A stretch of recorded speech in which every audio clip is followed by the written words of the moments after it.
Hello दोस्तों, जय हिंद, नमस्कार। तो चलिए आज हम सब सिखाएंगे आप लोग को गुलाम के नियम बहुत ही बेहतरीन तरीके और जबरदस्त तरीके से। और हाँ, इसके गणितीय रूप को भी हम लोग समझेंगे। और वीडियो को अंत तक देखना, अंत तक देखोगे तो ही बहुत जबरदस्त तरीके से समझ में आएगा। और वीडियो अच्छा लगे तो लाइक कर देना। अगर वीडियो में कुछ सीखे तो प्लीज सब्सक्राइब कर देना। तो चलिए हम सब सीखेंगे गुलाम के नियम, बहुत ही जबरदस्त तरीके से सिखाया जाएगा। तो देखिए, इसमें देखिए दो आवेश है। सबसे पहले हम इसके डिफिनेशन को सीखते हैं। डिफिनेशन में देखिए क्या बोला गया है।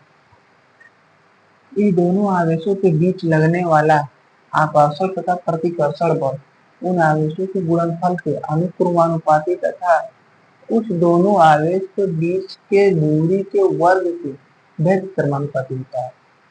देखिए क्या देखिए, इसे आप लोग रटना नहीं है, रटोगे तो आप लोग भुला जाओगे।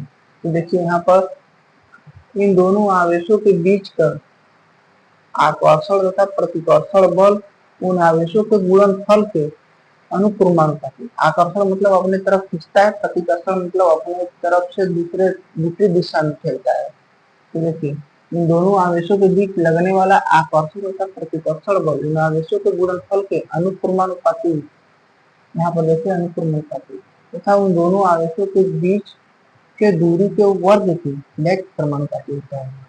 तो इसका हम गणितीय रूप को देखेंगे।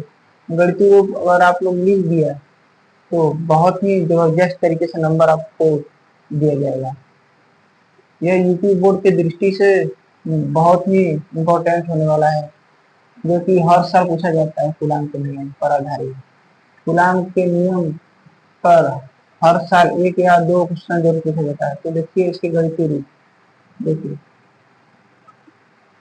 इन दोनों आवेशों के बीच लगने वाला वैद्युत विद्युत बल, तो देखिए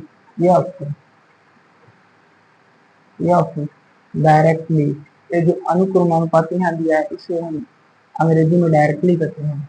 यह directly Q1 into Q2, Q1 into Q2 समीकरण एक होता है। इसी प्रकार से देखिए यहाँ क्या बोला गया है, दूरी के वर्ग के वेग समानुपाती है। तो देखिए इसी प्रकार से यहाँ लिख सकते हो तुम,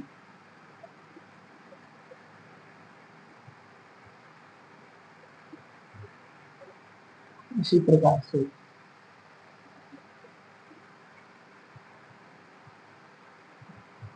यह डायरेक्टली, यहाँ पर वन भी लिख सकते हो, वन लिखो चाहे मत लिखो, और यहाँ पर टू लिख सकते हो, लिखो चाहे मत लिखो। तो चलिए आप लोग को बहुत ही जबरदस्त तरीके से और शानदार तरीके से समझाया जा रहा है। तो ध्यान से आप लोग देखिएगा। तो यह directly Q1 into Q2 upon r square, यह समीकरण दूसरा आ गया। यहाँ पर देखिए आर स्क्वायर कहाँ से आया, यहाँ पर देखिए उस दोनों आवेशों के बीच के दूरी के वर्ग के वेग समानुपाती होता है। तो देखिए वेग समानुपाती होता है, समीकरण दे गया। अब यहाँ पर लिखेंगे क्या दोस्तों, देखिए यहाँ पर क्योंकि समीकरण एक व समीकरण दो को बराबर करने पर, यार दोस्तों आप लोग समझ जाइएगा बराबर करने का अगला है। तो देखिए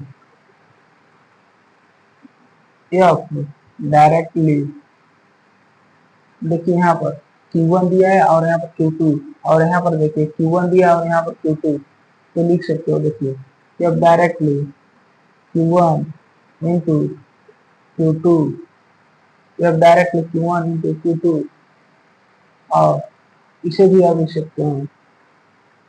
या तो दोनों में देखेंगे कॉमन क्या हमें दिख रहा है, कॉमन अंक लिख दोगे और जो बाद में जो बचेगा उसे आप लिख दो।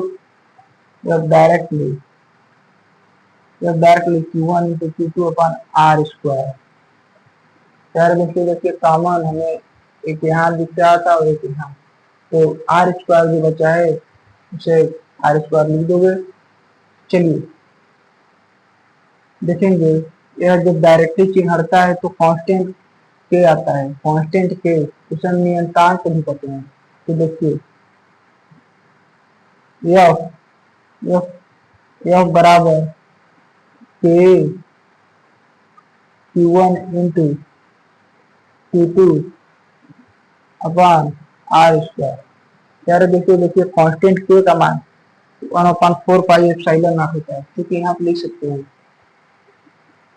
क्योंकि कांस्टेंट के बराबर 1/4 पाई एप्सिलॉन नॉट होता है।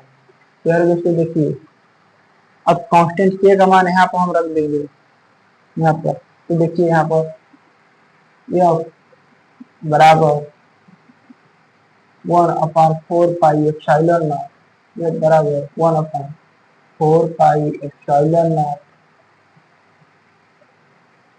Q1 into Q2 upon r square. यार दोस्तों देखिए यही हमारा मेन फार्मूला है,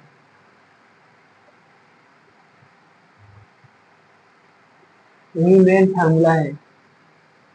इसी फार्मूला पर बहुत ही अधिक क्वेश्चन पूछा जाता है। तो चलिए आप लोग को मैं बहुत ही जबरदस्त तरीके से और कुछ बताने जा रहा हूँ। तो चलिए देखिए, क्योंकि आप लोग जानते हो आवेश आवेश का मात्रक कूलाम होता है।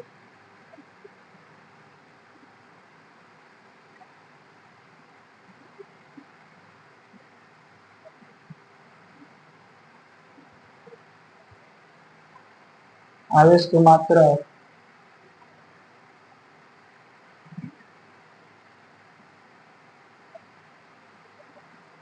कूलाम होता है।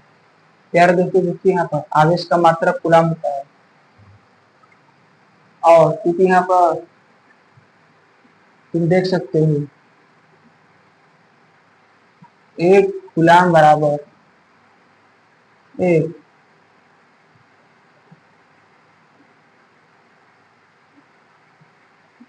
एक कूलाम बराबर एक कूलाम बराबर कमेंट में बताना, एक कूलाम बराबर कमेंट में आप लोग बताना।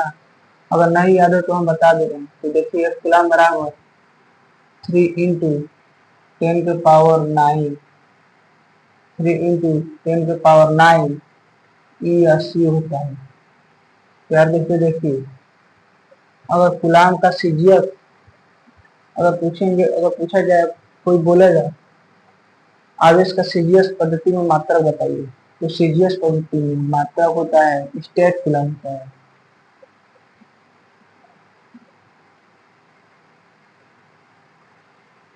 आवेश के सीजीएस पद्धति में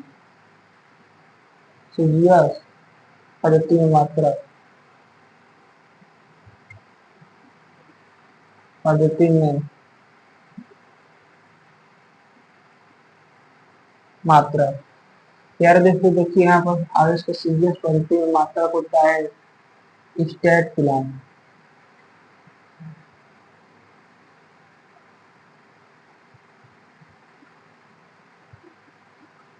स्टेट कूलाम होता है।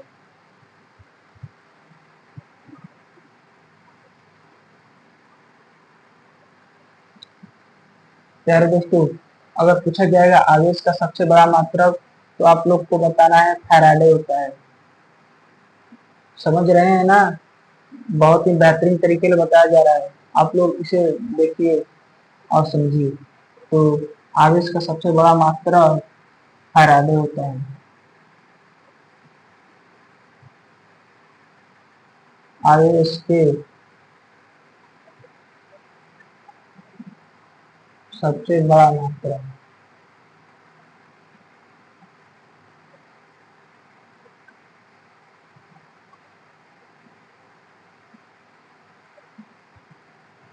फैराडे होता है। आवेश का सबसे बड़ा मात्रक फैराडे होता है। अगर आपसे पूछे कोई कोई व्यक्ति या कोई कोई भी पूछे एक फैराडे बराबर, तो आप लोग बताइएगा एक फैराडे बराबर 96,500 कूलम, क्योंकि 1 फैराडे 1 फैराडे इक्वल या बराबर बता सकते हो 96,500 कूलम होता है प्यारे दोस्तों। देखिए अगर आपसे पूछे 1/4 पाई एप्सिलॉन नॉट का मान क्या होता है तो आप लोग बता दीजिएगा। 1/4 पाई एप्सिलॉन नॉट का मान होता है 9 × 10⁻⁹ न्यूटन मीटर प्रति कूलम स्क्वायर, क्योंकि 1/4 पाई एप्सिलॉन नॉट बराबर क्या होता है। तो आप लोग इसे कमेंट में बताइएगा। अगर नहीं आ रहा है तो देखिए हम बता दे रहे हैं और आप लोग याद भी कर लीजिएगा। देखिए 9 × 10⁻⁹ न्यूटन मीटर स्क्वायर प्रति कूलम स्क्वायर होता है। प्यारे दोस्तों देखिए अगर आपसे पूछ लेगा केवल एप्सिलॉन नॉट का मान तो आप लोग बता दीजिएगा। यहाँ पर देखिए क्योंकि एप्सिलॉन नॉट का अगर आप मान अगर आपसे कोई पूछे तो बताइएगा। देखिए